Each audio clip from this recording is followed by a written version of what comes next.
Thieves like you don't belong in this neighborhood, or in that Rolls-Royce. Eleanor Whitfield snapped, jabbing a manicured finger at Nathaniel Brooks. He stood beside the gleaming car without moving while she circled him like she'd already decided the verdict. The midday sun flashed off the polished grill as neighbors stepped onto their porches, drawn by the shouting. Eleanor yanked out her phone, bracelets clinking sharply. "Yes, send the police," she said loudly. "There's a man here trying to steal a luxury car." Minutes later, a patrol car rolled into the cul-de-sac, and two officers stepped out, their eyes moving between the furious woman and the calm stranger beside the Rolls-Royce. Eleanor rushed toward them, loudly accusing Nathaniel of being a thief. He didn't argue or step away. And Eleanor Whitfield had no idea the quiet man she was trying to have arrested was the one person who could dismantle her entire world with a single sentence. Before continuing, comment where in the world you are watching from and make sure to subscribe, because tomorrow's story is one you can't miss. The gleaming white Rolls-Royce purred to a stop along the immaculate curb of Maple Grove Court. Nathaniel Brooks settled the vehicle into park, its pristine finish catching the late morning sun. He'd arrived early for the strategy meeting, as was his habit. Preparation and precision had served him well over decades of building his company from nothing. The tree-lined street stretched before him, a picture of suburban perfection. Identical rows of pruned hedges and manicured lawns surrounded colonial-style homes with glossy front doors. Nathaniel adjusted his dark suit jacket and reached for his leather portfolio, ready to review the acquisition documents one final time before the afternoon discussion. He had just stepped out of the car when movement caught his eye. Eleanor Whitfield emerged from behind her oversized front door, her designer heels clicking rapidly against the concrete of her driveway. Her face was already twisted with suspicion and anger as she approached, designer handbag swinging from her arm. "What do you think you're doing?" she demanded, her voice sharp enough to slice through the quiet street. "Whose car is that?"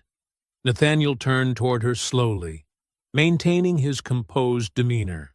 "Good morning, Mrs. Whitfield. I'm Nathaniel Brooks. I'm here early for our scheduled meeting this afternoon." "That car!" Eleanor cut him off, jabbing a manicured finger toward the Rolls-Royce. "Where did you get it? Who does it belong to?" "As I was saying, I'm Nathaniel Brooks. The car belongs to me," he replied evenly, reaching for his briefcase where his documentation was stored. Eleanor let out a harsh laugh. "Oh, please, you expect me to believe that? In this neighborhood?" She took another step forward, her voice rising. "I want to know right now whose car you've stolen and why you're lurking outside my house." Movement flickered in nearby windows. A woman walking her small dog across the street slowed her pace, openly staring. Two houses down, a man paused while watering his flowers, garden hose forgotten in his hand. "Mrs. Whitfield," Nathaniel said carefully, his tone remaining professional despite the growing audience. "I understand your concern, but I assure you—" "Don't you dare patronize me!" Eleanor snapped, her voice echoing off the brick facades. "I know every person who belongs in this neighborhood, and you most certainly do not." She emphasized the last words with clear disdain, looking him up and down as if his tailored suit meant nothing. More neighbors appeared. A teenage boy stopped his bike at the corner. An older couple emerged onto their front porch, whispering to each other. The quiet street had become an impromptu theater, with Eleanor playing to her growing audience. "I've lived here for 15 years, she announced, loud enough for everyone to hear. "And I know what kind of people drive these kinds of cars." She gestured dismissively toward Nathaniel. And they don't look like you. Nathaniel felt the familiar weight of these moments settle across his shoulders. He'd faced them before. In college, in boardrooms, in country clubs.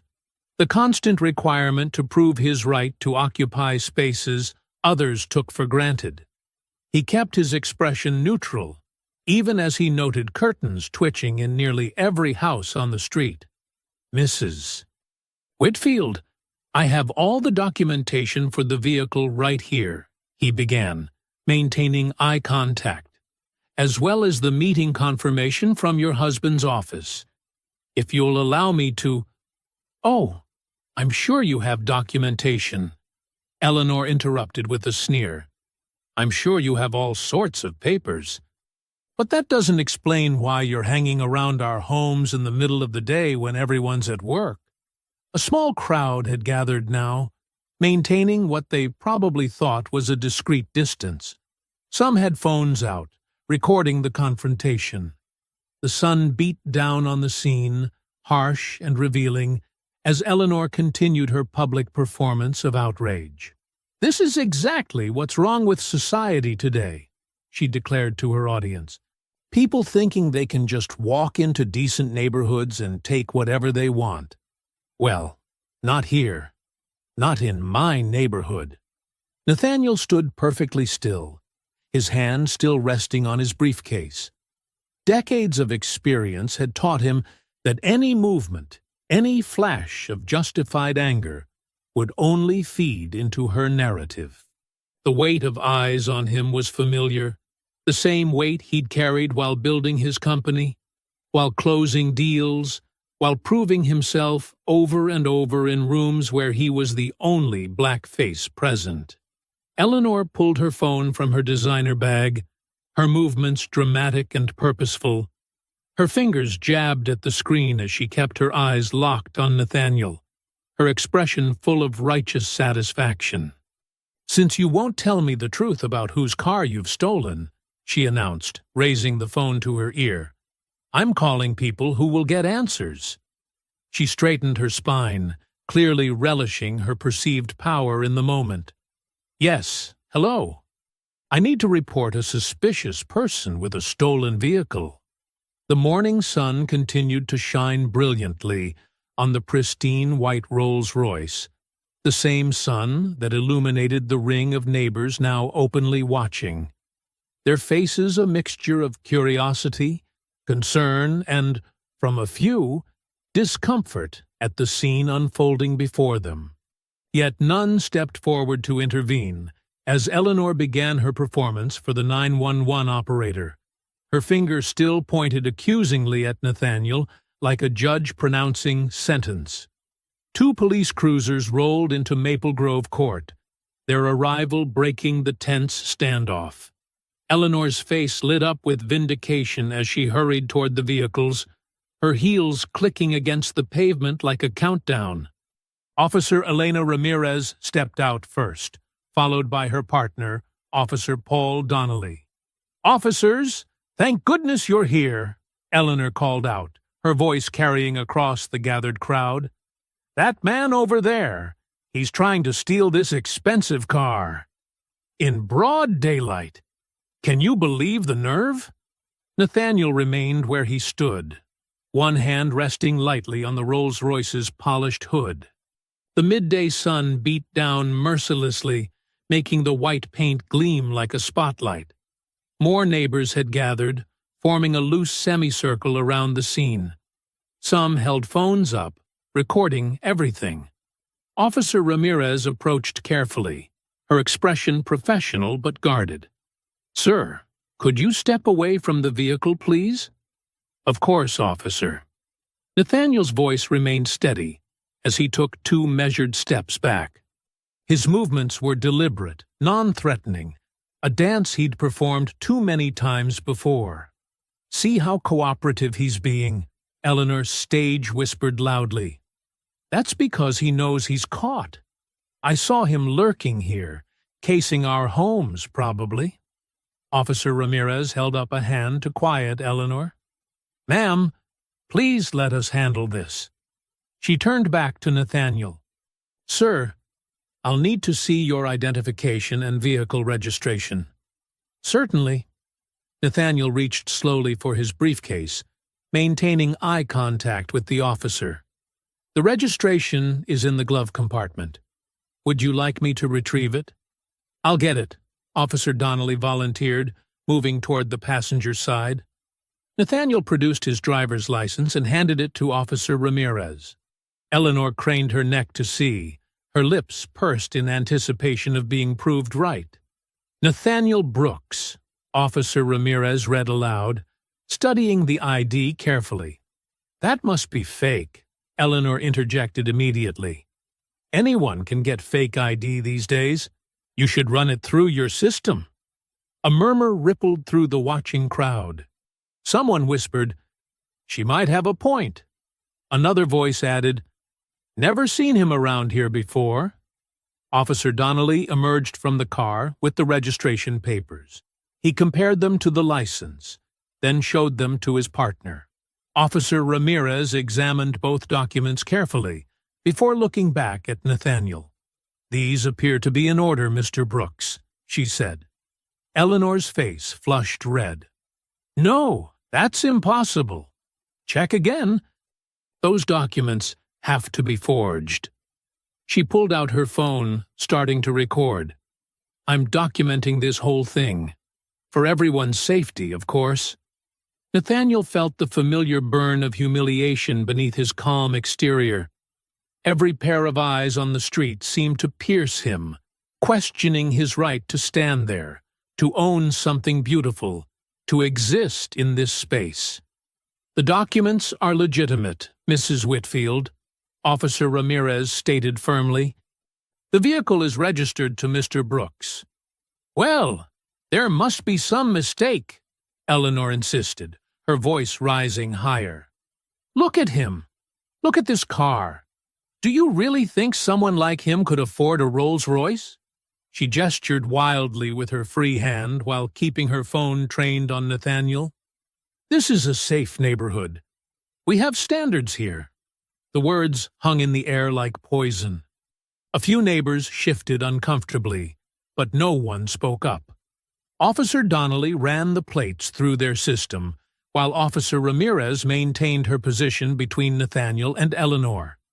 "Everything checks out," Officer Donnelly confirmed after a moment. "The vehicle belongs to Mr. Brooks." Eleanor's nostrils flared. "No, no, no. This is ridiculous. Do you know who I am? Who my husband is?" She stepped closer, her phone still recording. "My husband is an executive at one of the biggest logistics companies in the country. We know what sorts of people can afford cars like this." The sun continued to beat down on the scene, highlighting every detail of this public theater. Eleanor's righteous anger, the officer's professional discomfort, the neighbors' watchful stares, and Nathaniel's carefully maintained composure. "I want to speak to your supervisor," Eleanor demanded of the officers.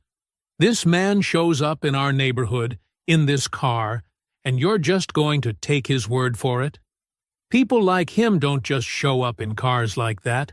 They don't belong here." Each word was another cut, precisely aimed and delivered with the confidence of someone who had never faced consequences for their assumptions. Nathaniel stood perfectly still, his suit jacket growing warm in the midday heat, watching Eleanor perform for her audience. She was marking her territory, asserting ownership not just of her street, but of truth itself. "Mrs. Whitfield," Officer Ramirez tried again, "we've verified the vehicle's ownership. There's no crime being committed here." "Oh, there's definitely a crime," Eleanor snapped, still filming. "Maybe not one you can see, but I know better. My husband works for Wallace and Mitchell Logistics. We know what success looks like in this town, and it doesn't look like him." Nathaniel allowed the weight of Eleanor's words to settle in the summer air. Her phone remained pointed at him, recording every moment of what she clearly thought would be her triumph. The gathered neighbors shifted their weight from foot to foot, caught between discomfort and curiosity in the unfolding drama. And what exactly does Wallace and Mitchell Logistics have to do with this situation? Mrs. Whitfield? Nathaniel's voice carried across the driveway with perfect clarity, each word measured and precise. Eleanor's lips curled into a smug smile. Everything. My husband is an executive there.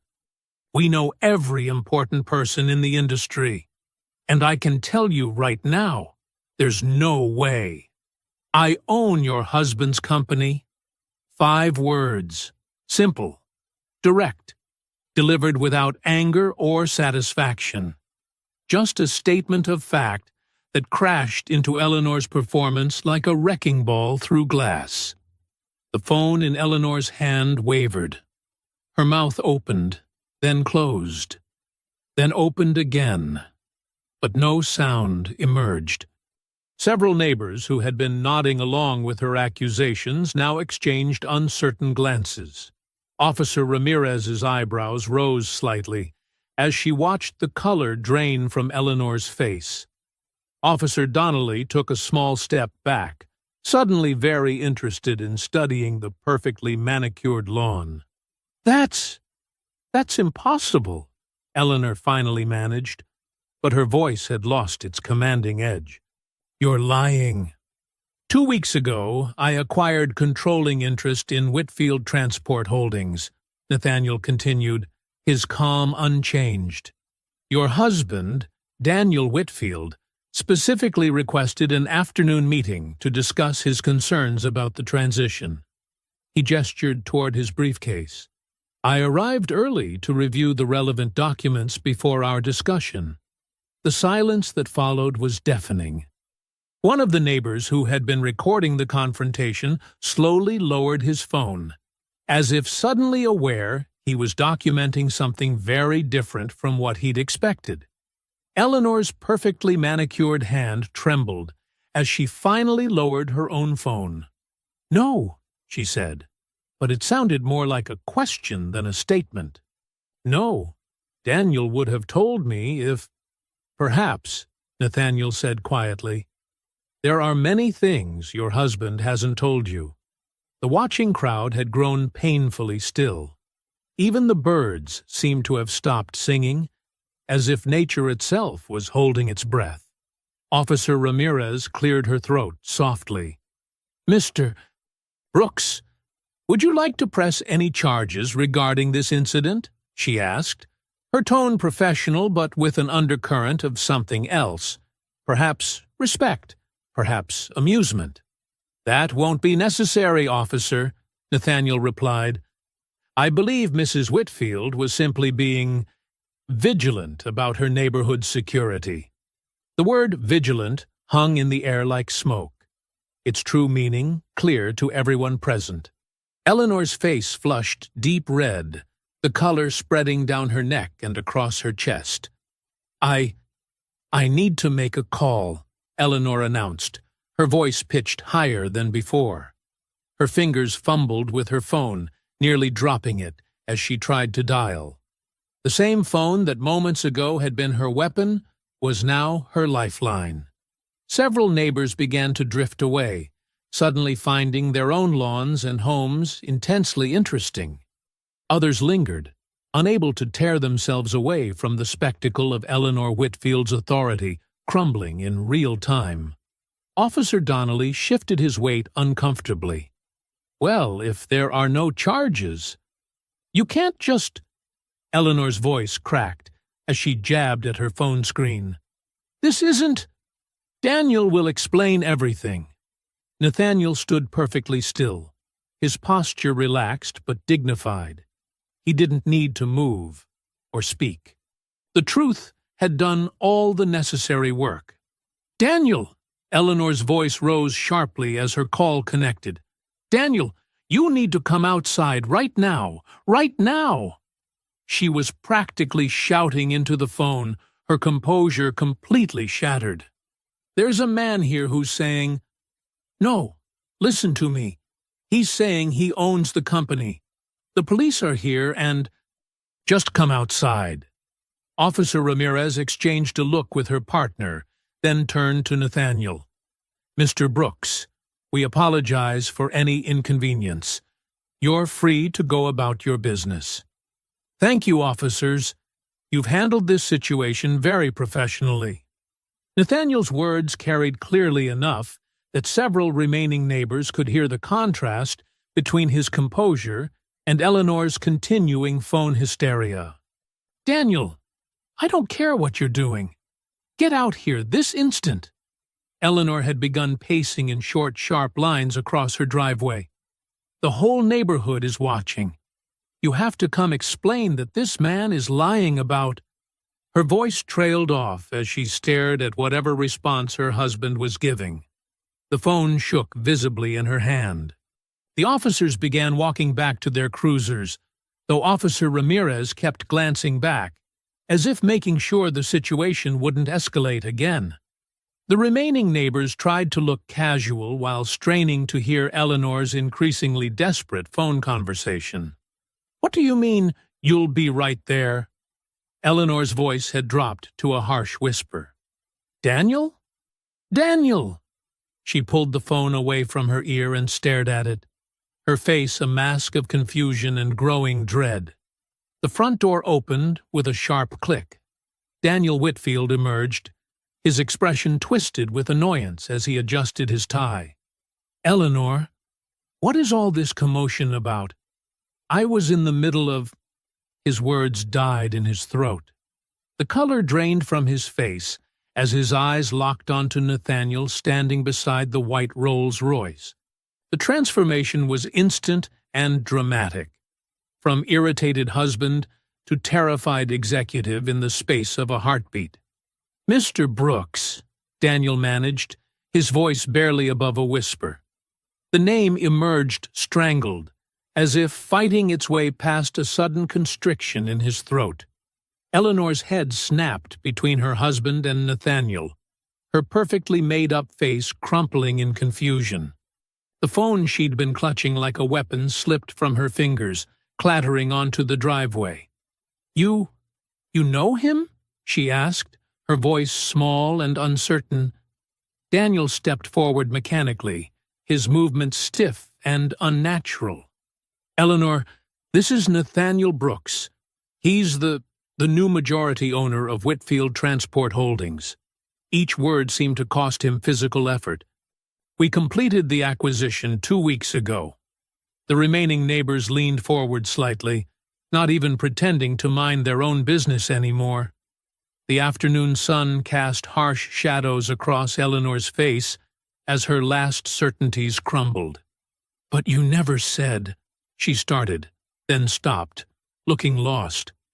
"Mr. Brooks," Daniel continued, his voice rising to an unnaturally bright pitch, "I apologize profusely for this unfortunate misunderstanding. My wife didn't realize—" He gestured vaguely, sweat beginning to bead on his forehead despite the mild temperature. Officer Ramirez watched the exchange with sharp eyes, her hand resting casually near her notepad. Even Officer Donnelly had stopped his retreat to the patrol car, sensing something off in Daniel's manner. "I'm so sorry," Eleanor burst out suddenly, the words tumbling over each other. "If I had known who you were, I never would have. You understand, don't you? We have to be careful about... Her voice trailed off as she realized how her words sounded. Several neighbors winced visibly. "About what exactly, Mrs. Whitfield?" Nathaniel asked quietly. His tone was mild, but the question hung in the air like a sword. Eleanor's mouth worked silently for a moment. "About... suspicious. About strangers in the neighborhood," she finished weakly. Daniel's hand shot out to grip his wife's arm, stopping her from speaking further. "Perhaps we should continue this discussion inside," he said quickly. "The meeting wasn't scheduled for another hour. But since you're here—" Nathaniel studied Daniel's face carefully. The man's fear went beyond simple embarrassment at his wife's behavior. There was something desperate in his eyes, something hunted. It reminded Nathaniel of executives he'd seen just before major fraud investigations broke. That same cornered look, that same barely controlled panic. "Of course," Nathaniel replied smoothly, "though I believe the officers haven't quite finished their report." Officer Ramirez stepped forward. "Actually, Mr. Whitfield, we do need to document this incident. Standard procedure when emergency services are called." Her tone was professional, but her eyes hadn't missed Daniel's growing agitation. "Is that really necessary?" Daniel asked, his voice cracking slightly. "Since Mr. Brooks isn't pressing charges." "It's protocol," Officer Donnelly chimed in, having drifted back to join his partner. "Especially given the nature of the original call." Eleanor had begun to cry silently, careful tears that didn't disturb her makeup. But Nathaniel noticed she kept glancing at her husband rather than the officers, seeking cues, reading his reactions. Her apologies weren't about remorse. They were about realizing she'd accidentally challenged someone with more power than she had. "I really am sorry," she tried again, this time directing her words to Nathaniel. "If I'd known you were coming to meet Daniel, then the color of my skin wouldn't have been an issue?" Nathaniel finished for her, his voice still calm, but carrying an edge that made several observers flinch. Daniel's face went even paler, if that was possible. "Mr. Brooks, please, we should discuss the transition plans. I have all the documents ready inside." Officer Ramirez finished writing in her notepad, her pen moving deliberately across the page. "We'll need statements from both of you," she said to the Whitfields. "For the record." Daniel's hand was still locked around Eleanor's arm, his knuckles white with tension. He nodded jerkily, then turned to Nathaniel with an attempt at a professional smile that came across more like a grimace. "Shall we go inside?" he asked, gesturing toward the front door. "We can get started while the officers complete their paperwork." Nathaniel picked up his briefcase and moved toward the house. As he passed Daniel, he caught a whispered exchange between husband and wife. "Why didn't you tell me?" Eleanor hissed. "Not now," Daniel muttered back urgently. Then, so quietly, Nathaniel almost missed it. "This is the worst possible night for this." The words carried the weight of genuine dread, confirming Nathaniel's growing suspicion that Eleanor's racist assumptions had accidentally exposed something far more troubling at the heart of the company he'd just acquired. The Whitfield home's grand foyer gleamed with polished marble and crystal chandeliers. Eleanor hurried ahead, her heels clicking against the floor as she tried to transform from accuser to hostess. "Please, make yourself comfortable in the dining room, Mr. Brooks. Everything's ready." Nathaniel noted how quickly she'd switched to a sugary voice that didn't match her earlier venom. The dining room was a study in expensive taste. Dark mahogany table, silk curtains, and carefully arranged place settings that sparkled under recessed lighting. Daniel pulled out a chair at the head of the table. "Mr. Brooks, please, you should sit here." His hands shook slightly as he gestured to the seat. "Thank you." Nathaniel settled into the chair, laying his briefcase beside him. The leather felt like armor against his leg, filled with the preliminary reports he'd been reviewing before Eleanor's accusation. Eleanor appeared with a bottle of wine, her smile fixed and brittle. "This is a lovely Bordeaux. I hope you enjoy red wine?" Her fingers trembled as she poured, the crystal decanter clinking against the glass. "That's fine." Nathaniel watched her carefully controlled movements. Every gesture screamed of someone desperate to pretend the last hour hadn't happened. "I've prepared coq au vin," she announced, her voice too bright. "It's a family recipe." She disappeared into the kitchen, leaving behind a cloud of expensive perfume and nervous energy. Daniel spread papers across his end of the table, talking rapidly about quarterly projections. As you can see, our Q3 numbers are quite strong. The merger transition has been smoother than expected in most departments. Most departments? Nathaniel picked up the subtle qualifier. Minor adjustment issues. Nothing unusual for an acquisition of this size. Daniel's answer came too quickly, too smoothly. Eleanor returned with steaming plates, setting them down with exaggerated care. The food was artfully arranged, but Nathaniel noticed how her hand shook as she placed his plate, as if the mere act of serving him challenged everything she believed about the proper order of things. "I hope everything is to your satisfaction," she said, sinking into her chair. Her perfect posture couldn't hide how she perched on the edge of her seat, like a bird ready to flee. Nathaniel took a small bite, then turned back to Daniel. "I noticed some concerning patterns in the preliminary reports. Several discrimination complaints in the past year. All dismissed, without investigation." Daniel's fork clattered against his plate. "Those were thoroughly reviewed by HR. Standard procedure. The same HR department that hasn't promoted a single minority employee above middle management in 5 years." Nathaniel kept his tone mild, but the question landed like a stone in still water. Eleanor's knife scraped across her plate with a sharp sound. "Well, one has to consider fit," she said, apparently unable to help herself. "Company culture is so important." "Eleanor." Daniel's warning came too late. "I only mean," she continued, wineglass halfway to her lips, "that some people simply aren't suited to certain positions. It's about maintaining standards." "Standards?"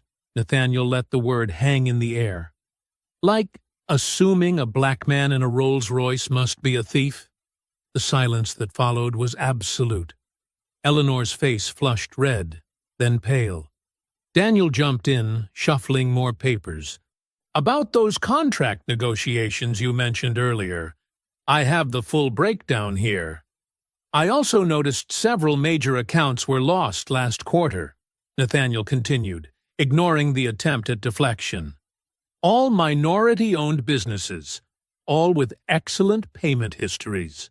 "Market fluctuations," Daniel said quickly. "Natural turnover in a competitive industry."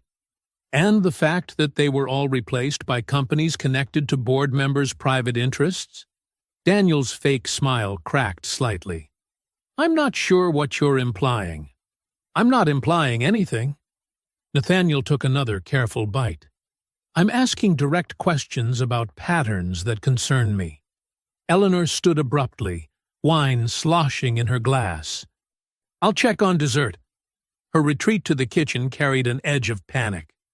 "Mr. Brooks," Daniel leaned forward, voice low and urgent. "I know today's incident was unfortunate, but I assure you, the company is stable. The last thing we need is unnecessary disruption." "Unnecessary disruption?" Nathaniel repeated. "Is that what you call accountability?" Eleanor returned with an elaborate chocolate torte, her hands shaking so badly she nearly dropped it. "I do hope you'll stay for dessert," she said, her social mask slipping to reveal desperation underneath. "We should put this afternoon's misunderstanding behind us." "Some things shouldn't be put behind us," Nathaniel replied. "They should be brought into the light and examined carefully." The rest of the dinner passed in strained conversation. Daniel kept steering topics toward safe territory. Market projections, facility upgrades, efficiency metrics. Eleanor alternated between forced cheerfulness and barely concealed resentment, each attempt at small talk revealing deeper prejudices. By the time Nathaniel stood to leave, The sun had set outside the dining room's tall windows. Eleanor's perfect hostess facade had crumbled into exhausted silence. Daniel's polished executive demeanor had developed visible cracks, revealing something darker beneath. "Thank you for dinner," Nathaniel said formally, retrieving his briefcase. "We'll continue our discussion about those reports soon." The evening shadows were deepening as he walked to his car. Once inside the Rolls-Royce, he pulled out his phone and dialed quickly. "Alana? We need to meet first thing tomorrow morning." He glanced back at the Whitfield house, where Daniel stood watching from a window. "Something's very wrong inside the company, and I need your legal expertise to uncover exactly what it is." Nathaniel's office occupied the top floor of a gleaming downtown high-rise. At 6:30 a.m. the space was silent, except for the soft hum of climate control and the occasional ding of early elevator arrivals far below. The sun hadn't fully risen, painting the sky in shades of purple and orange through the floor-to-ceiling windows.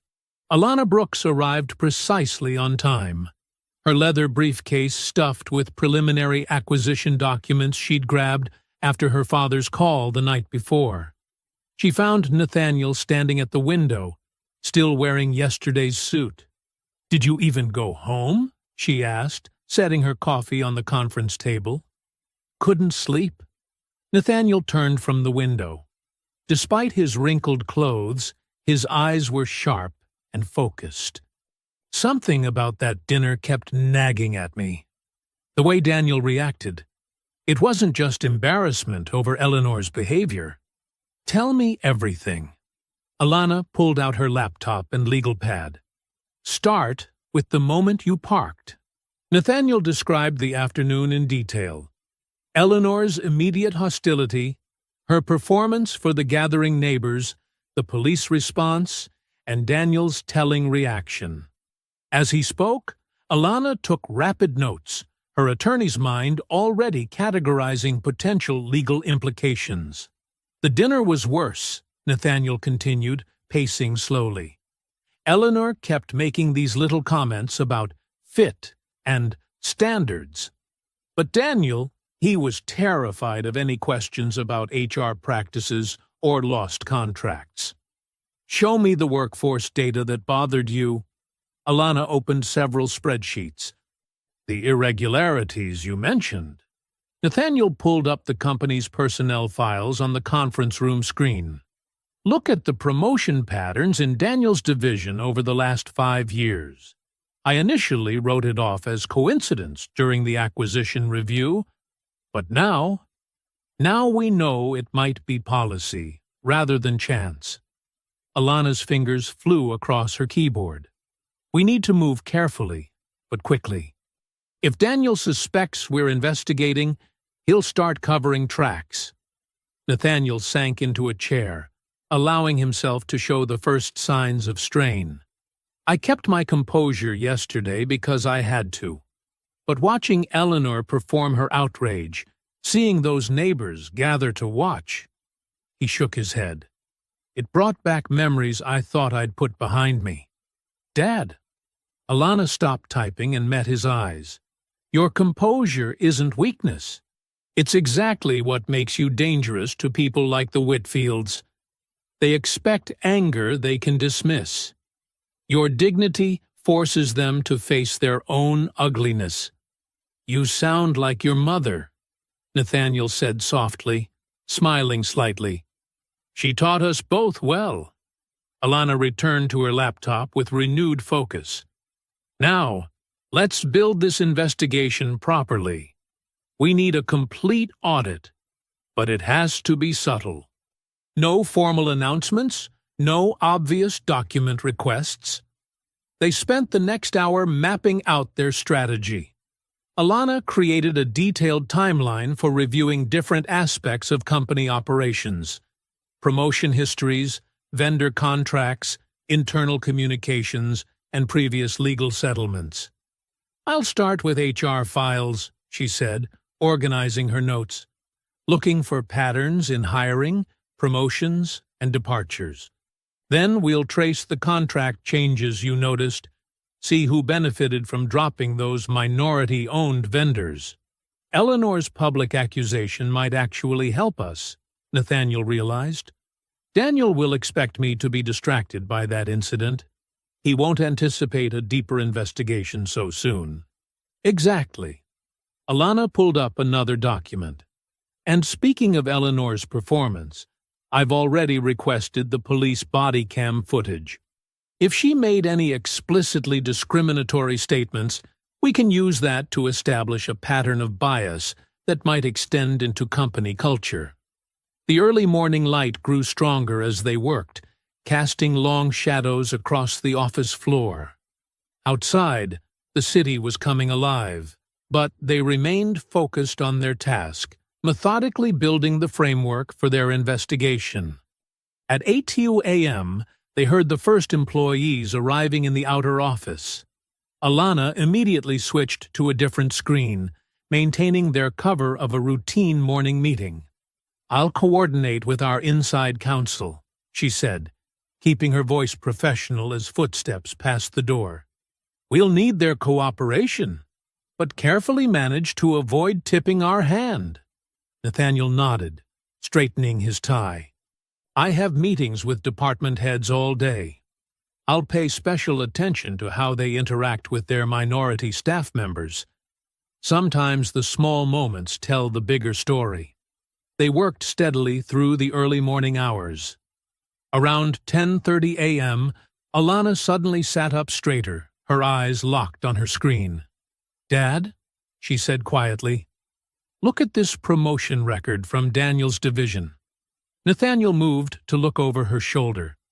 The spreadsheet showed a clear pattern. Qualified black employees repeatedly passed over for advancement, their positions filled by less experienced white candidates. Marcus Thompson, Alana pointed to one name. MBA from Wharton.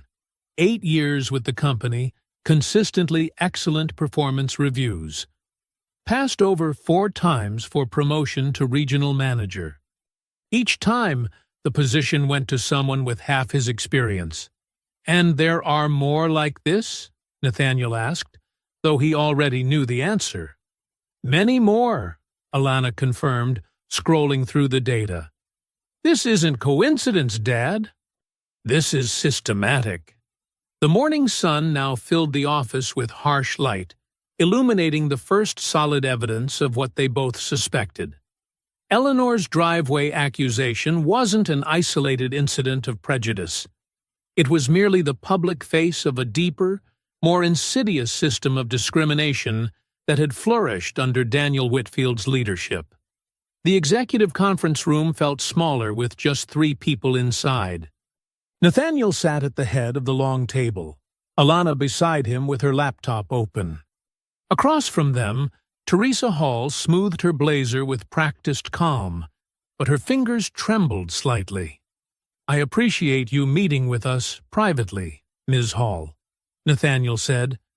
"We're reviewing some personnel patterns that caught our attention." Teresa nodded carefully. "What would you like to know?" "Tell us about your experience with promotions in the Regional Operations Division," Alana suggested, her tone professional but gentle. Teresa's shoulders tensed, then deliberately relaxed. "I've been with the company 15 years. Started as a shift coordinator, worked my way up to Regional Operations Manager." She paused, choosing her words. "I've applied for the director position 4 times. "And what happened?"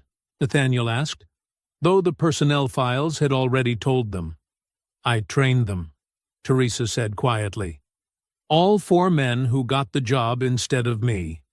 Each time, I was told they had leadership presence or executive potential. But I had taught them everything they knew about our operations." Nathaniel watched her face, noting the careful control in her expression. This wasn't fresh pain. It was an old ache she'd learned to carry. "The last one, Mike Stevens," Teresa continued. "He'd been with us barely 3 years. Asked me to show him our inventory management system because He'd never handled anything that complex. 2 months later, he was my boss. Alana typed steadily, documenting every detail. Did you ever raise concerns about these decisions? Once. Teresa's laugh held no humor. Filed a formal complaint about discriminatory promotion practices. HR said they'd investigate. 3 weeks later, they concluded everything was according to policy. She straightened a paper clip on the table. The next quarter, my performance review mentioned I needed to work on being more collaborative. The morning light through the windows felt colder somehow. Nathaniel recognized the pattern, how systemic discrimination wrapped itself in professional language and procedural details. They thanked Teresa and took a brief break before Lionel Price arrived. The veteran dispatcher's gray hair and weathered face spoke to decades of experience.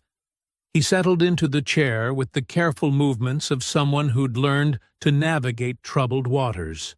"Mr. Price," Nathaniel began, "we understand you've been with the company for 28 years. 29 next month," Lionel corrected mildly. "Started when we still used paper logs for everything." "That's quite a perspective," Alana noted. "You must have seen a lot of changes." "Some things change." Lionel's eyes held a lifetime of observation. "Some stay the same, just get better at hiding." Over the next hour, Lionel described a pattern of complaints that vanished into administrative black holes. Safety concerns from minority drivers that never reached review boards. Scheduling conflicts that always seemed to disadvantage certain employees. There was this young woman, Sandra Martinez, he recalled. Brilliant with logistics, knew every route and regulation. Filed a complaint about harassment from one of Daniel's friends in management. Next thing we knew, she was transferred to the night shift. 3 months later, she quit. Had 2 small kids. Couldn't handle those hours. Nathaniel felt his jaw tighten. "And this happened often?" "Often enough that people stopped complaining," Lionel said simply. "Why risk your job when you know nothing will change?" Alana pulled up internal records on her laptop, cross-referencing dates and names. Every story matched the documentation, but the official versions were sanitized, wrapped in corporate language that masked the human cost. Through the afternoon, more employees shared similar experiences. Each story was unique, but the pattern was consistent. Careers stalled, complaints buried, opportunities redirected through unofficial channels that always seemed to lead back to Daniel's office. "It's like watching a magic trick," Alana said during a break between interviews. "Once you know how it works, you see all the misdirection. Every discriminatory decision has a plausible explanation on paper." Nathaniel stood at the window, looking down at the city below. Eleanor Whitfield didn't invent her assumptions about who belongs where. She learned them from somewhere. He turned back to his daughter. This company taught her that power has a particular face. And Daniel reinforced it through every promotion, every dismissed complaint, every business decision that just happened to maintain the status quo, Alana added, reviewing her notes. The afternoon sun cast long shadows across the conference room floor when Nathaniel's phone buzzed. The message was from a board member he trusted. Daniel Whitfield was making rounds among key executives, describing Nathaniel as emotionally unstable and taking things personally after the incident with Eleanor. Nathaniel set the phone down carefully. The same poison that had flowed through Eleanor's accusations now moved through corporate channels, wrapped in concerns about stability and objectivity. But this time, Nathaniel had more than his dignity as a weapon. He had evidence, testimonies, and a daughter who knew how to use them. The truth was in the patterns, in the tired voices of people who had endured years of almost and not quite ready and not the right fit. Justice would need to reach deeper than one afternoon's public humiliation. It would need to uproot a system that had turned discrimination into policy and bias into business as usual. The executive boardroom hummed with quiet tension Thursday morning. Sunlight streamed through floor-to-ceiling windows, casting long shadows across the mahogany table where 20 senior executives sat waiting. Daniel Whitfield stood at the front of the room, his silver hair perfect, his navy suit crisp, every inch the picture of corporate authority.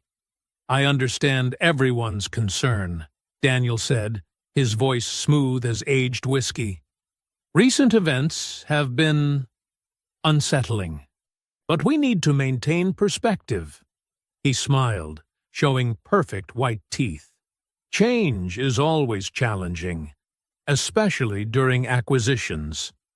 Nathaniel Brooks sat quietly at the head of the table, watching Daniel work the room like a conductor leading an orchestra he'd rehearsed for years.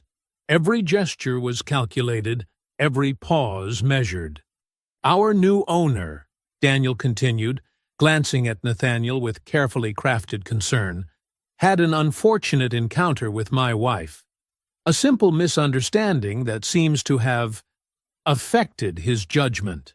Harold Voss, a board member with 30 years of influence, nodded sagely. His jowls quivered with false sympathy. "We all understand how personal slights can cloud one's perspective." "Exactly," Daniel agreed. "And now we're seeing rather impulsive decisions, demanding personnel files, questioning established vendor relationships, reopening old complaints that were thoroughly investigated years ago."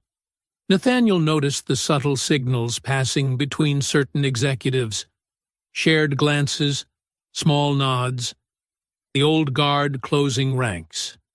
But he also saw newer faces shifting uncomfortably, their loyalty to the system not quite cemented. "I appreciate your concern for my judgment, Daniel," Nathaniel said quietly. The room fell silent. "So, let's examine some numbers with clear eyes." He opened a folder. "Can you explain why minority candidates with advanced degrees and decades of experience were passed over for promotion 6 times more often than their white counterparts in your division?" Daniel's smile never wavered. Promotion decisions involve complex factors beyond simple qualifications. Leadership fit, cultural alignment. "Cultural alignment," Nathaniel repeated. "Like Teresa Hall training 4 successive men who became her supervisor?" "Ms. Hall is a valuable employee," Daniel said smoothly. "But director-level positions require certain intangible qualities." Harold Voss cleared his throat. "We've always maintained high standards for leadership roles, standards that have served this company well." "Speaking of standards," Nathaniel continued, "why are we paying Vertex Solutions 40% above market rate for basic logistics software? The same software other vendors offered at significantly lower costs?" A younger executive near the end of the table sat up straighter. Daniel's response came quickly. "Vertex's proprietary features justify the premium. Their track record includes 3 lawsuits for contract fraud," Nathaniel interrupted. "And their CEO plays golf with you every Sunday." The room temperature seemed to drop. Daniel's polish cracked slightly, a tightening around the eyes, a tension in his jaw. "I'm concerned that personal grievances are being transformed into baseless accusations." "Then let's base them on facts," Nathaniel said. "Where are the internal review files for complaints filed between 2019 and 2021? Human Resources shows them as submitted for executive review. but they never reached final documentation. Administrative oversights happen in any large organization, Harold offered quickly, especially during COVID disruptions. Interesting that these particular oversights affected every discrimination complaint filed during that period, Nathaniel noted, while other HR paperwork processed normally. Daniel stepped forward, his voice hardening beneath its professional veneer. "Mr. Brooks, if you're suggesting impropriety—" "I'm not suggesting anything," Nathaniel said. "I'm asking direct questions about documented patterns that coincidentally benefited certain executives while disadvantaging others based on very specific characteristics." The room divided itself in subtle ways. Some executives stared at their laptops, avoiding eye contact. Others sat straighter, watching the exchange with new interest. A few glanced nervously at Daniel, like courtiers gauging which way power was flowing. "Perhaps we should table this discussion," Harold suggested, "until emotions are less charged." "My emotions are perfectly steady," Nathaniel replied, "which is why I can clearly see the difference between a misunderstanding and a methodology. One happens by accident. The other happens by design." Daniel's smile had become a mask, stretched thin over growing fear. "We've built this company's success on proven leadership principles. You've built it on buried complaints and inflated contracts," Nathaniel corrected. "On qualified people pushed aside because they didn't fit your image of authority. That ends now." The afternoon sun had shifted, throwing Daniel's shadow long across the boardroom floor. His polished exterior couldn't quite hide the calculation behind his eyes as he realized this was not a man he could simply maneuver around. "I move that we adjourn for today," Harold announced quickly. "Give everyone time to review the concerns raised." The meeting dispersed in clusters of whispered conversations and worried glances. Daniel departed with his usual measured stride, but his neck was flushed red above his collar. Nathaniel remained seated, watching the power dynamics shift like weather patterns across the room. As evening approached, his phone buzzed with a message from his daughter. A staff assistant had called their office, worried about conversations she'd overheard. Eleanor Whitfield was busy at the Valley Oaks Country Club, telling anyone who would listen about her terrifying encounter with an aggressive man who was threatening her husband's company. The poison was spreading through social channels while Daniel worked the corporate angles. Nathaniel set down his phone. The battlefield had expanded beyond the boardroom, but that didn't change his strategy. Truth could be twisted, but facts left paper trails, and he had only begun to follow them. Eleanor Whitfield's living room gleamed in the soft glow of crystal chandeliers. 8 women perched on cream-colored sofas, wine glasses held delicately as Eleanor dabbed at her eyes with a monogrammed handkerchief. "I was terrified," she said, her voice trembling. "Standing there alone, confronting this man who appeared from nowhere in our peaceful neighborhood." She took a steadying sip of Chardonnay. "If the police hadn't arrived when they did."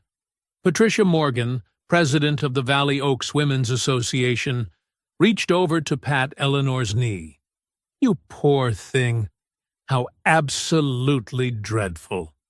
"The worst part," Eleanor continued, setting her glass down on the marble coffee table, "is how he's now using his position to target Daniel, making wild accusations, demanding investigations."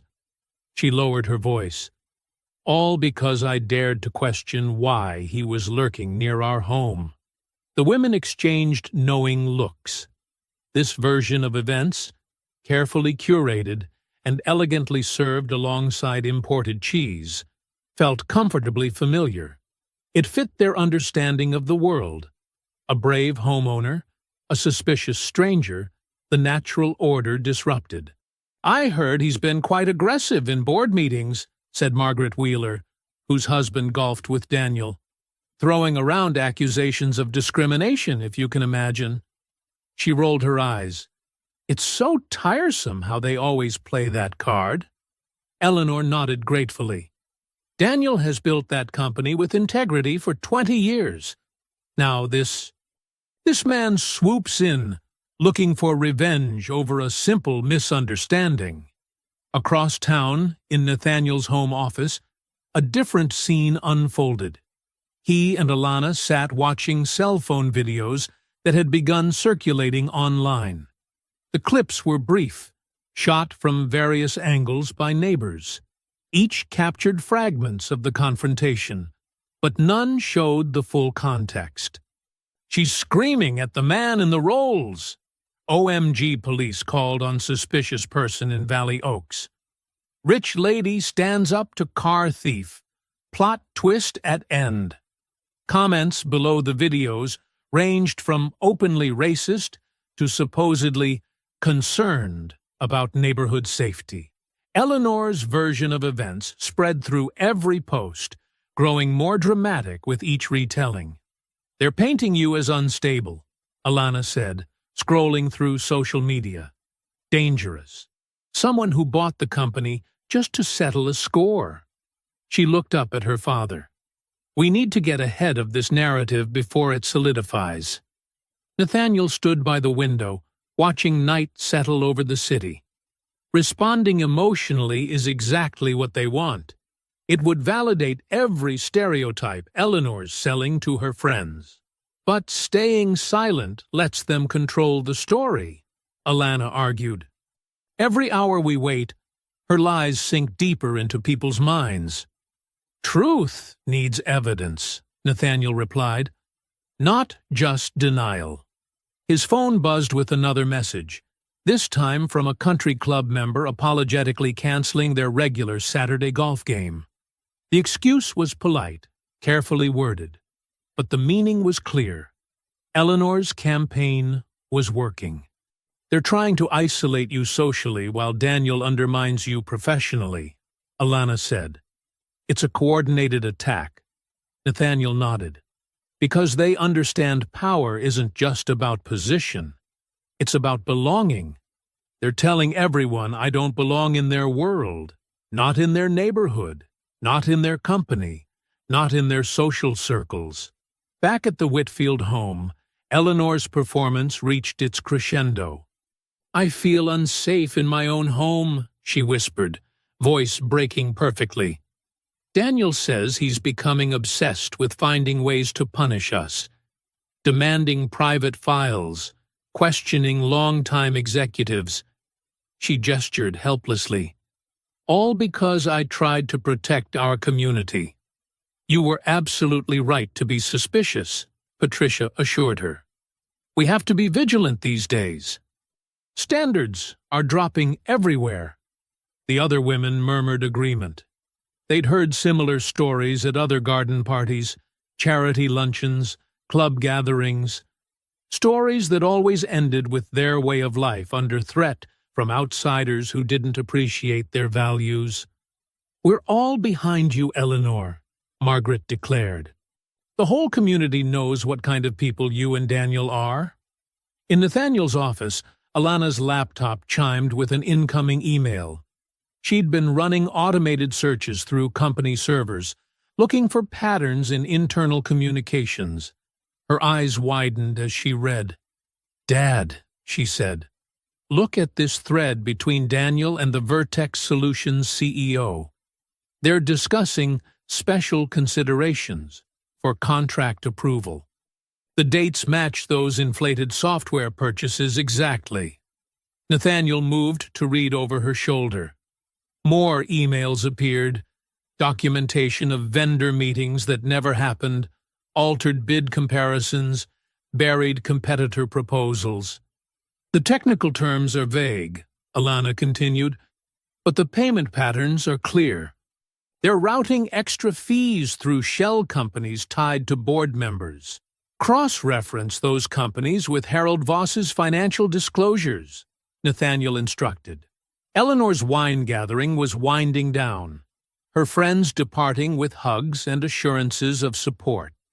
Each would spread her story further, adding their own embellishments, building a wall of polite disbelief around any truth that might threaten their carefully maintained reality.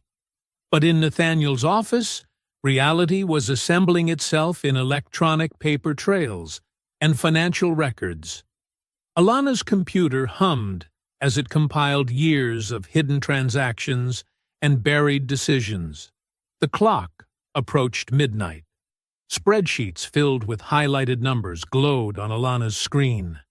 She looked up at her father with fierce determination.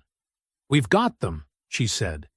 "These emails prove Daniel's division has been manipulating contracts and hiding kickbacks for years. The board can't ignore this level of documentation." Thursday morning arrived with deceptive promise. Alana spread documents across the mahogany conference table in Nathaniel's office, organizing evidence into clear categories. Red folders held promotion records showing qualified minority candidates consistently passed over. Blue folders contained vendor contracts with inflated costs. Green folders revealed Daniel's electronic trail of questionable decisions. "The pattern is undeniable," Alana said, tapping the neat stacks. 5 years of systematic discrimination and financial manipulation, all flowing through Daniel's division. Nathaniel nodded, studying the executive summary she'd prepared. Clear enough for anyone willing to see it. That's the challenge. Alana straightened her blazer. Getting the board to actually look. They'd called an emergency session for 10 o'clock, giving board members just enough notice to attend, but not enough time for Daniel to mount a full defense. The strategy was surgical. Present evidence too solid to dismiss, force immediate action, and break the cycle of delay that protected corruption. By 9:45, the 15th floor boardroom began filling. Harold Voss arrived first, his silver hair perfect, his disapproval evident in every movement. Other directors followed, some curious, some concerned, some clearly already aligned against any disruption to their comfortable system. Daniel entered last, projecting calm confidence. He nodded to Nathaniel as if the previous day's tension had never existed. "Quite a dramatic summons this morning. The evidence warranted urgency," Nathaniel replied evenly. Alana distributed packets containing key documents, carefully selected to demonstrate the scope of the problem without overwhelming detail. She remained standing, ready to walk the board through each section. "Before we begin," Daniel interrupted smoothly, "I feel compelled to address the elephant in the room." He looked around the table with practiced concern.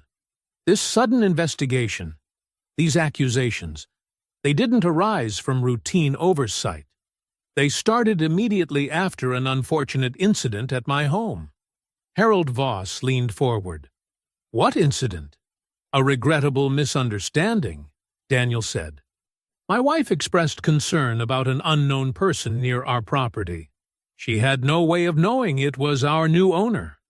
Mr. Brooks took understandable offense, but his response has become," he paused delicately, "disproportionate." "That's not accurate," Nathaniel started, but Daniel pressed on.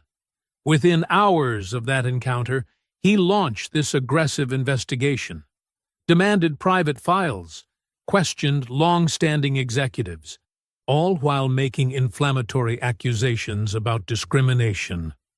Daniel spread his hands. "I respect Mr. Brooks's accomplishments, but we can't let personal feelings override proper corporate governance."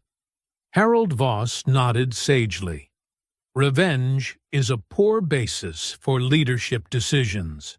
"This has nothing to do with revenge," Alana cut in. "The evidence speaks for itself. Page 3 shows clear patterns of promotional bias. Page 7 documents systematic contract manipulation, which Mr. Brooks only began investigating after my wife embarrassed him, Daniel noted. Curious timing, wouldn't you say? Other board members shifted uncomfortably. The narrative was taking hold, not because it was true, but because it felt safer than confronting years of institutional rot. The timing is irrelevant, Nathaniel said firmly. These documents prove serious misconduct. They prove selective interpretation, Harold countered. Any large company has complex personnel decisions and vendor relationships. Cherry-picking data to support a predetermined conclusion is dangerous, especially when motivated by personal grievance, Daniel added. Nathaniel watched his momentum crumbling. The truth lay exposed in those folders, but Daniel had given the board permission to look away. They could dismiss justice as revenge, protect their comfortable world, and sleep easily believing they'd acted responsibly. I move we table this discussion pending a formal review process, Harold announced. These are serious allegations that deserve proper procedure, not rushed judgment. Second, another director quickly agreed. We can't delay action on clear evidence of misconduct, Alana protested. We also can't let emotion override proper governance, Daniel replied smoothly. I welcome a thorough, balanced investigation through appropriate channels. The vote was quick and decisive, 8-3 in favor of delay.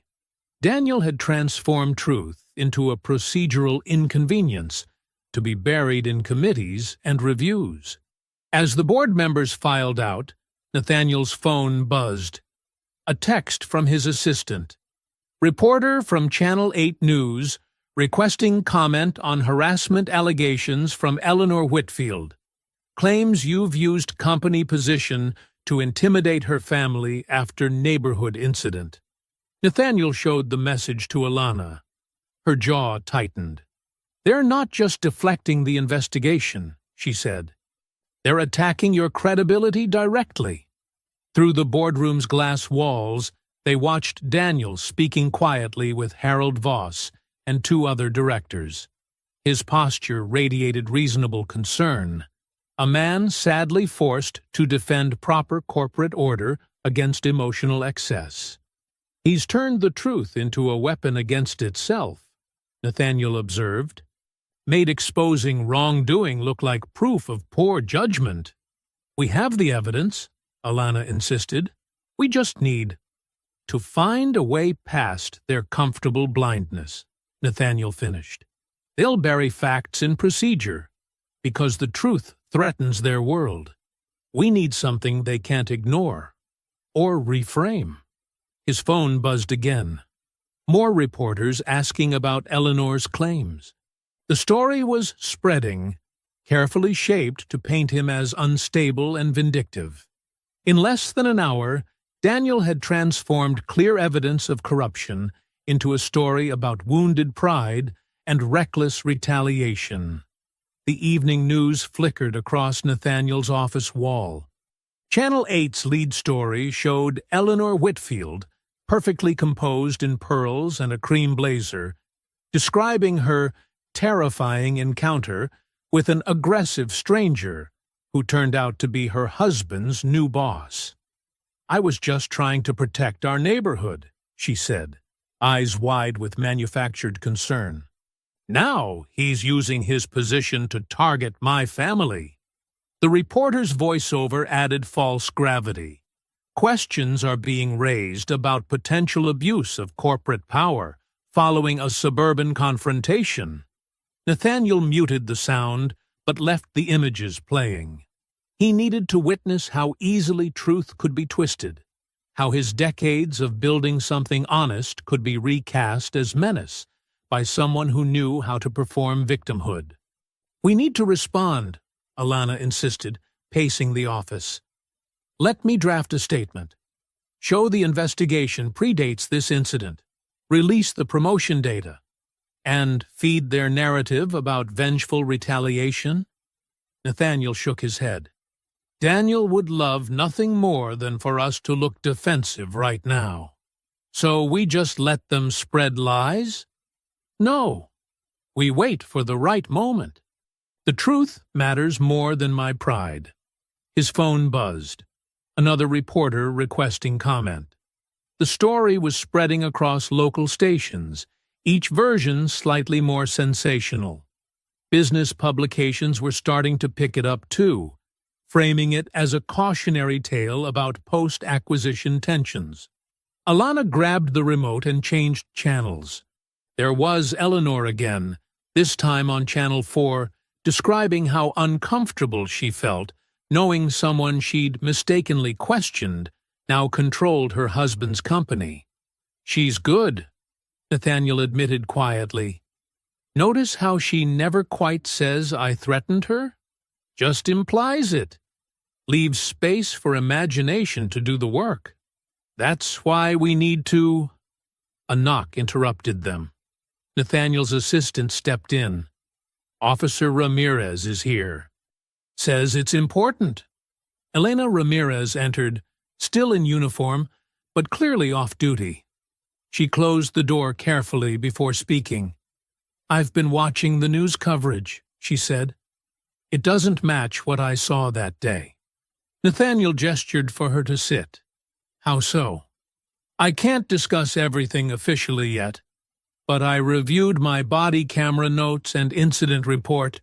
Mrs. Whitfield made several statements to us that directly contradicted what we observed on scene. Such as? She claimed you approached her property aggressively. Camera shows you never left the curb. Said you refused to provide identification. We have clear footage of you immediately cooperating. Ramirez paused. She also alleged you made threatening statements. The audio proves otherwise. That helps, Alana said. But will it matter? Eventually. These things take time to process properly. But I wanted you to know. Some of us see what's happening here. After Ramirez left, Nathaniel stood at his office window, watching darkness settle over the city. The lights coming on in other buildings reminded him of all the people working late, trying to build something lasting in a world that could turn against them in an instant. You're exhausted, Alana said softly. I'm angry, he corrected. Not at being accused. I've handled worse. I'm angry that somewhere in this company, people are suffering under the same system that produced the Whitfields. Every day they come to work knowing merit matters less than maintaining comfortable lives. Then we keep fighting. We do. But tonight, he sank into his chair. Tonight, I need to feel this. Really feel what it costs to stand against people who've never had their right to exist questioned. Alana squeezed his shoulder, understanding.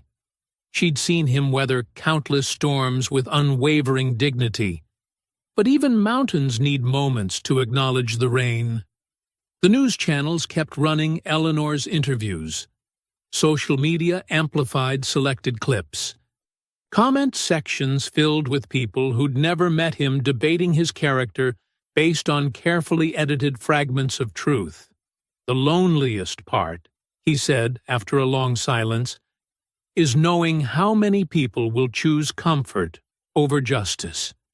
They'll watch these stories and think there must be more to it, because the alternative threatens their world. Their comfort isn't our responsibility. No, but their victims are. Hours passed. Alana worked quietly, building their case despite the setbacks. Nathaniel reviewed quarterly reports, refusing to let scandal derail the actual work of running the company. Just past 11, Alana's laptop chimed with a new email. The sender was Grace Weller, a compliance analyst in Daniel's division. The subject line read simply, "Evidence you need to see." The message itself was brief. "I can't keep quiet anymore. I have documents, Mr. Whitfield never meant anyone to find. internal communications, deleted reports, real vendor numbers. Please help make this right. Alana looked up at Nathaniel. This could be— Don't say it yet, he cautioned. We've had enough false summits today. But something in Grace's words felt different. Not a promise of victory, just a reminder that even in systems built on polished lies, someone always knows the truth. And sometimes they find the courage to speak it. Friday morning arrived with a gray drizzle that made the empty office building feel like a confessional.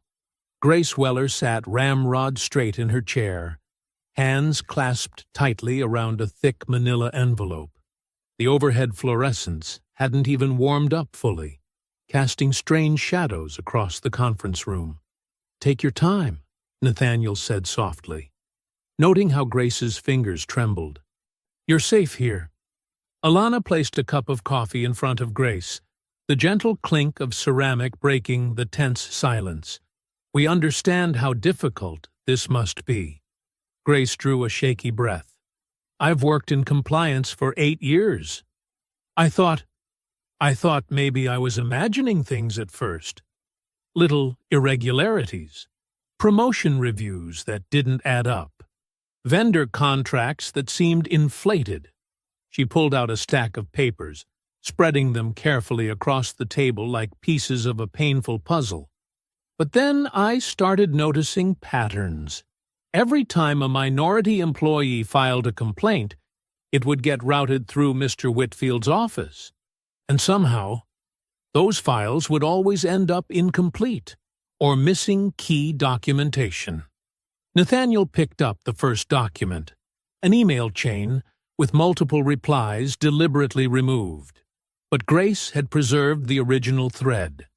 In it, Daniel discussed maintaining appropriate cultural alignment in senior positions, followed by thinly veiled instructions to find reasons to block specific promotions.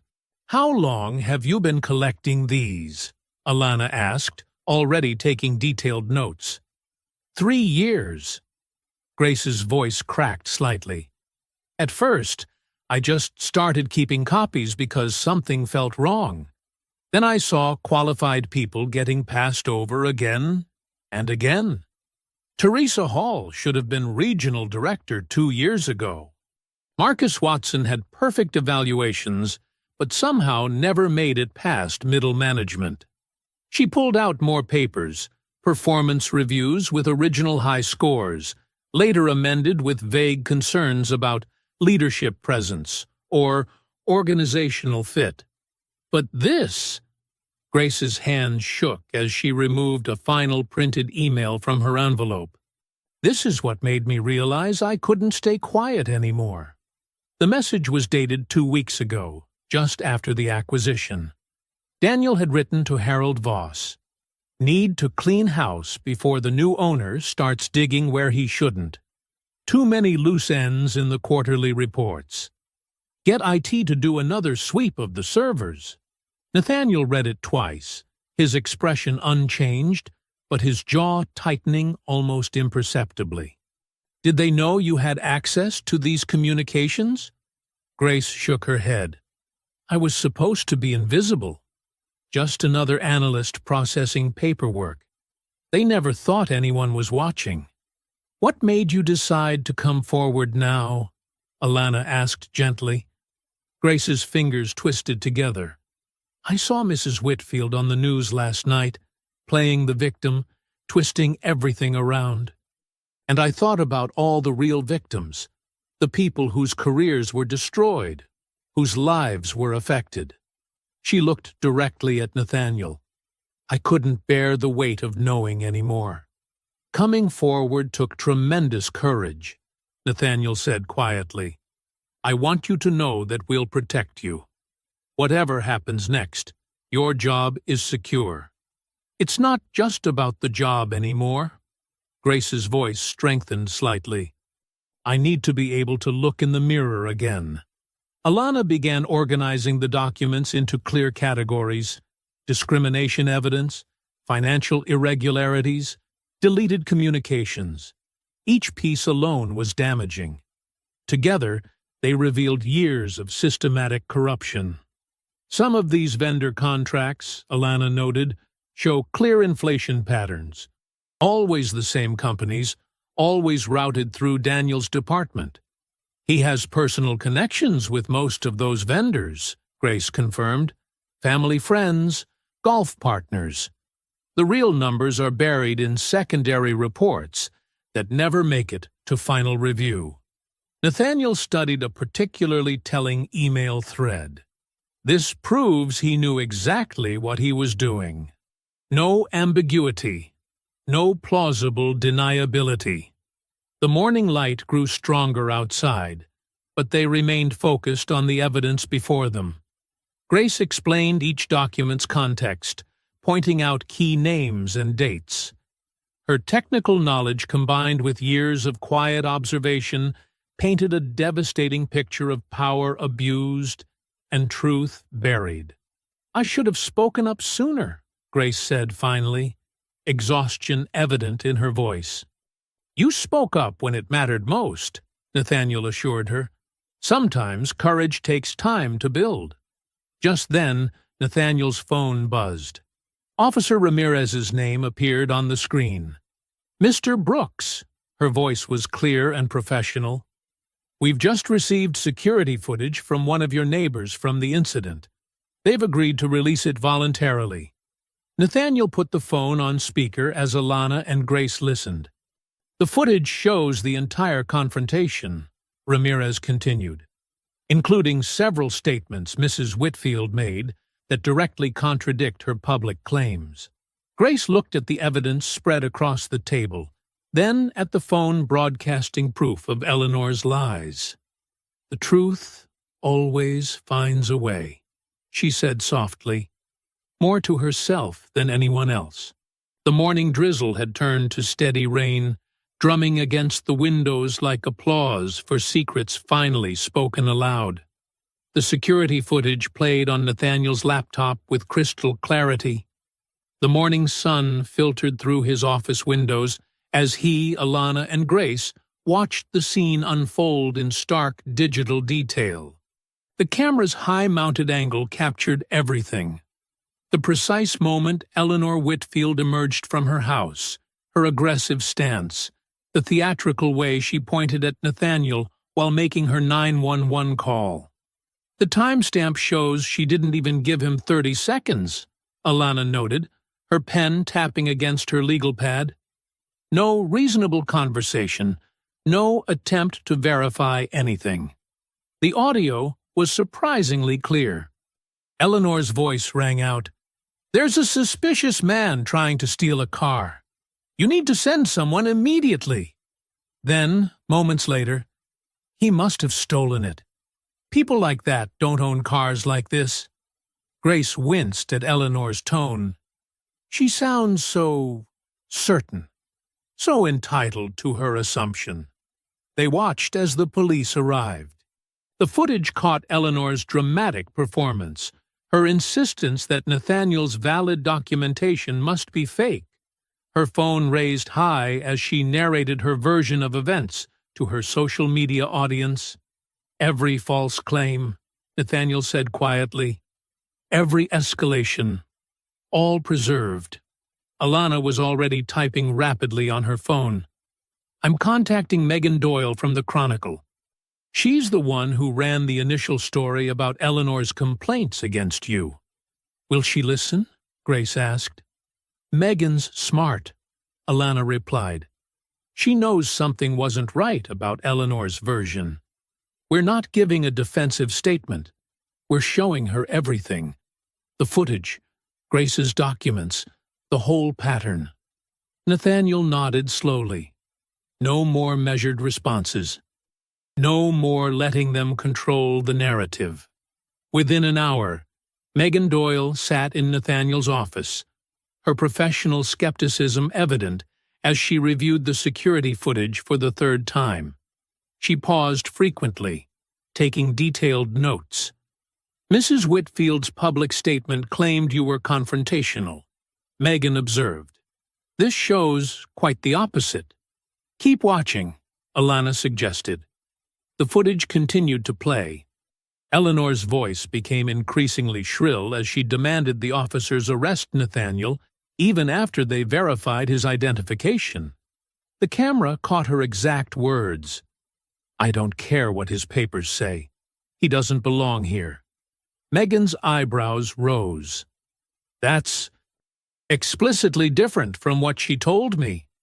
"Now," Alana said, sliding Grace's documents across the desk, "let's talk about why the Whitfields felt entitled to act this way." For the next 2 hours, they walked Megan through the evidence. Grace's careful documentation revealed years of systematic discrimination, denied promotions, buried complaints, vendor fraud, each piece connected to Daniel Whitfield's office. The driveway incident wasn't isolated, Nathaniel explained. It was a symptom of a culture Daniel built, where certain people were considered inherently suspicious, inherently unworthy. Megan studied an email thread showing Daniel explicitly blocking a minority candidate's promotion. "This goes beyond bias. This is intentional discrimination. And financial fraud," Alana added, pointing to the vendor contracts. "Notice how these numbers never matched the final reports?" Grace spoke up softly but firmly. "I watched it happen for years. Every time someone questioned it, they were pushed out or passed over." Megan looked up from her notes. "Why come forward now?" "Because truth matters more than comfort," Nathaniel replied. "Because systems don't change unless someone forces them to face evidence they can't dismiss." The reporter nodded slowly. "This isn't just about clearing your name anymore, is it?" "It never was," Nathaniel said. "Eleanor's accusation was just the public face of something much uglier, something that hurt a lot of people for a long time." Alana's phone buzzed with another email from Officer Ramirez. "The police are formally amending their incident report. They're noting multiple false statements made by Mrs. Whitfield during the call and at the scene." Nathaniel stood, his decision made. "Schedule a press conference for tomorrow morning. And contact the board. We need an emergency session before that." "Going public with everything?" Megan asked. "Everything," Nathaniel confirmed. "The footage, the documents, the patterns of discrimination, the financial irregularities. No more pieces. The whole truth." Grace straightened in her chair. "I'll testify if needed. I'm done being afraid." Alana was already making calls. "I can have the board assembled by 9 a.m. The press conference could follow at 11. "Perfect," Nathaniel said. "Time for everyone to see exactly what kind of company Daniel Whitfield was running and exactly what kind of assumptions his wife acted on." The afternoon sun slanted through the windows as they prepared. Megan continued reviewing documents, occasionally asking clarifying questions. Grace organized her files chronologically, building an undeniable timeline of corruption. Alana coordinated with the board secretary and communications team. Nathaniel watched them work, feeling the weight of years of silent injustice finally shifting.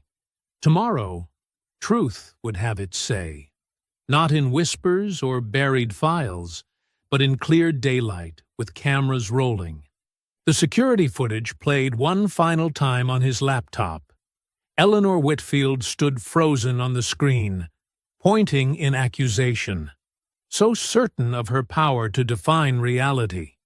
She had no idea she was being recorded, no idea that her moment of entitlement would become evidence of everything wrong with the system she represented. The press conference room buzzed with anticipation as cameras focused on the podium. Nathaniel Brooks stood perfectly still, his dark suit crisp, his expression composed. The morning light streamed through tall windows, highlighting the screen behind him where the security footage waited to play. "Thank you for coming," he began, his voice steady and clear. Recent events have brought serious issues to light. Rather than offer interpretations, I'll present evidence and let it speak for itself." He nodded to his technical team. The security footage began to play. The room fell silent as Eleanor Whitfield's recorded voice filled the space, her accusations sharp and clear. They watched her immediate aggression, her refusal to listen, her performance for her phone camera. When she declared that people like that don't own cars like this, several reporters shifted uncomfortably in their seats. Mrs. Whitfield made 7 demonstrably false statements to police during this incident, Nathaniel continued, displaying a time-stamped list. Officer Ramirez has provided an amended incident report noting each one. A reporter raised his hand. "Did Mrs. Whitfield attempt to contact you after learning your identity?" "Yes," Nathaniel replied. "She offered what she called an apology. But it's important to understand this incident was not isolated. It reflected deeper problems within the company culture." Grace Weller stepped forward, her hands trembling slightly but her voice firm. "For 3 years, I documented systematic discrimination in hiring and promotion decisions." She began presenting specific examples.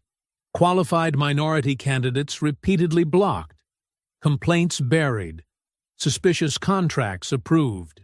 The reporters' pens moved frantically. The story was visibly shifting under their eyes from a neighborhood dispute to something far more significant.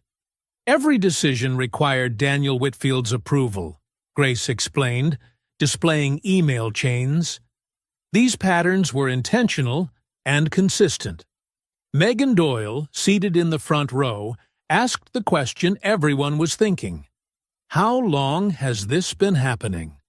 "The documented cases go back 5 years, Nathaniel answered. "The financial irregularities tied to vendor contracts extend even further." He displayed spreadsheets showing inflated costs and missing funds. The numbers told their own story of systematic corruption. The room had grown completely still, the only sound the click of cameras and scratch of pens. "We've provided complete copies of all documentation to relevant authorities," Nathaniel concluded. "The board meets in 30 minutes to address these findings." The emergency board session convened in the main conference room. Harold Voss sat rigid in his chair, his usual confidence cracking as he reviewed the evidence packets. Daniel Whitfield arrived looking polished as ever, but his eyes darted around the room like a trapped animal. "This is a vindictive witch hunt," Daniel declared, straightening his tie. "Mr. Brooks is retaliating because of a simple misunderstanding with my wife." "The evidence predates that incident by years," Alana pointed out. "Are you claiming these documents are falsified?"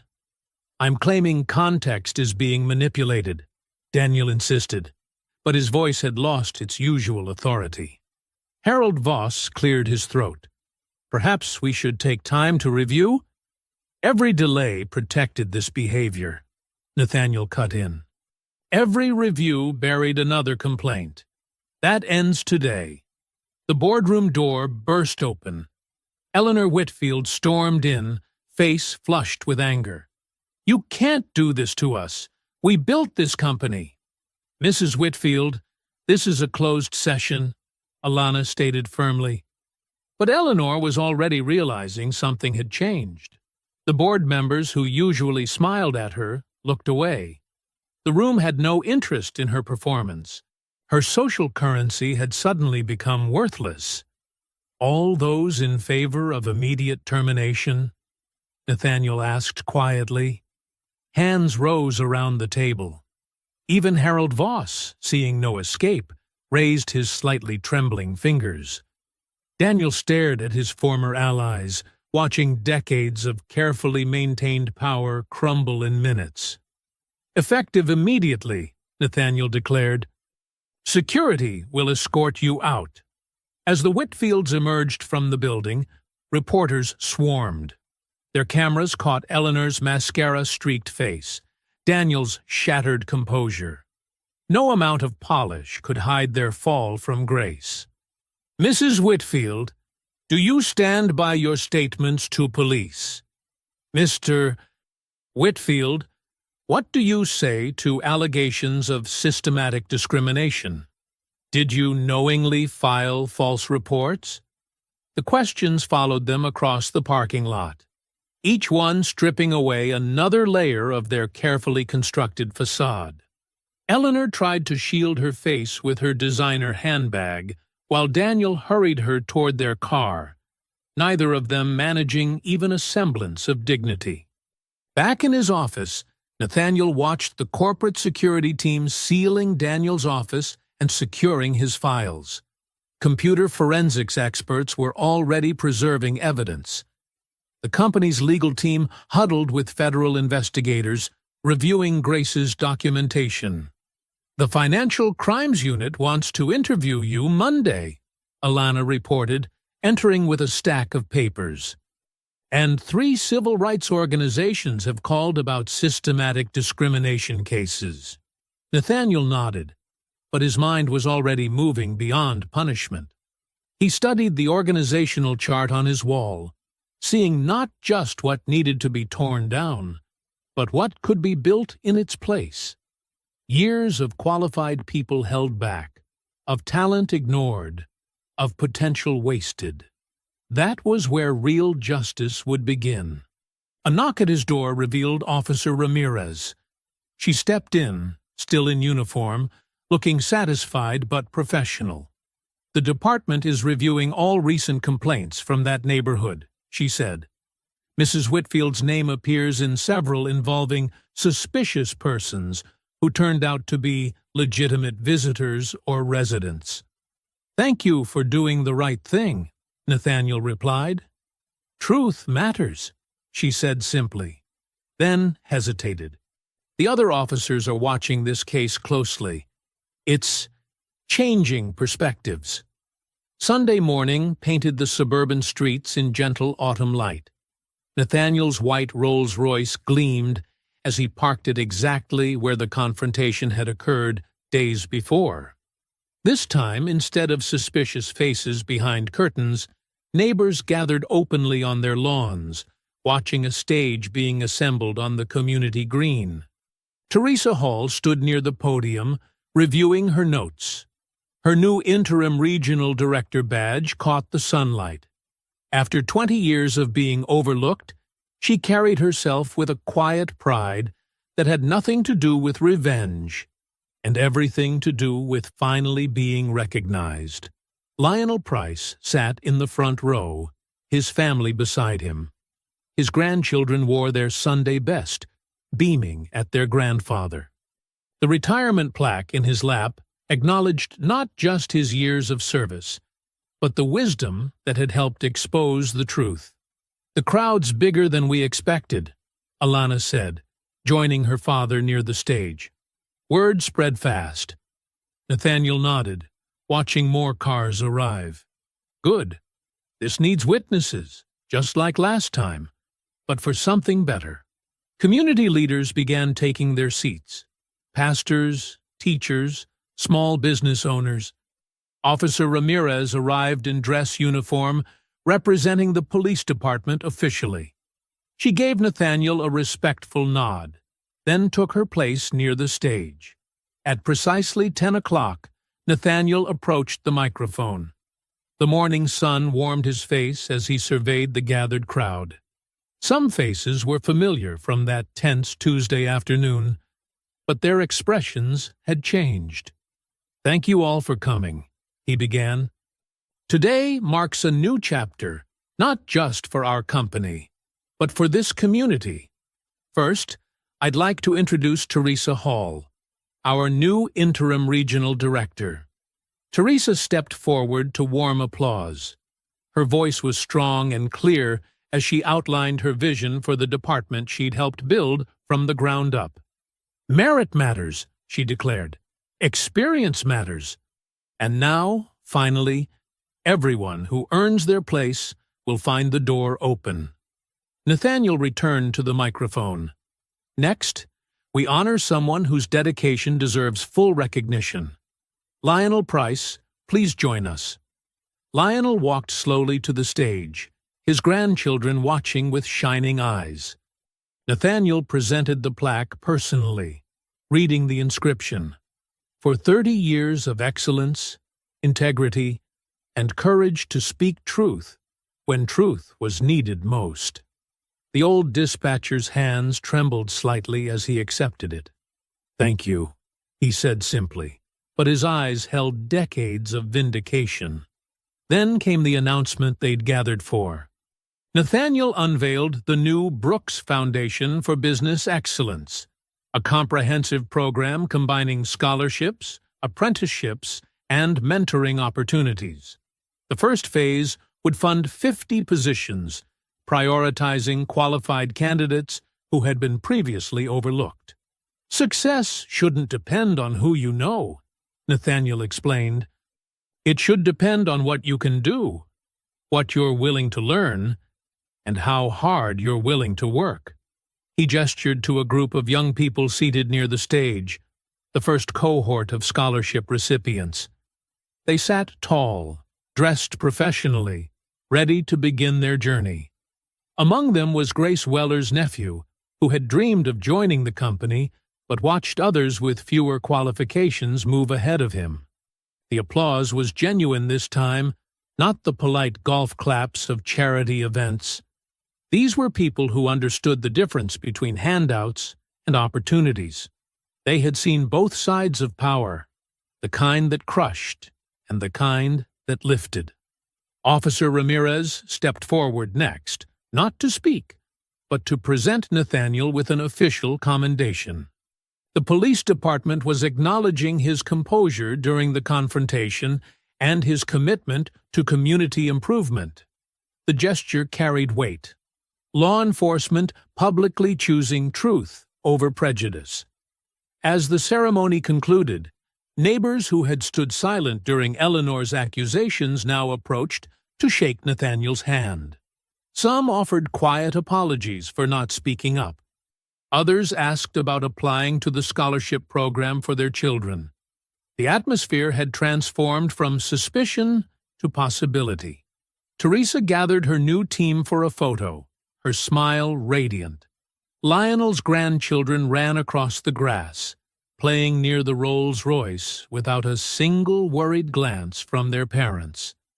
The car that had sparked such drama now seemed to belong exactly where it was parked. Notable in their absence were the Whitfields. Their house stood empty, shades drawn. Eleanor's carefully cultivated social circle had evaporated. The country club had quietly revoked their membership. Their carefully constructed world had crumbled because they couldn't imagine a different kind of power, one built on merit instead of privilege. As the crowd began to disperse, Nathaniel watched the scholarship recipients talking excitedly with their new mentors. He saw Teresa directing her staff with natural authority. He noticed Officer Ramirez chatting easily with community members who once would have viewed her with suspicion.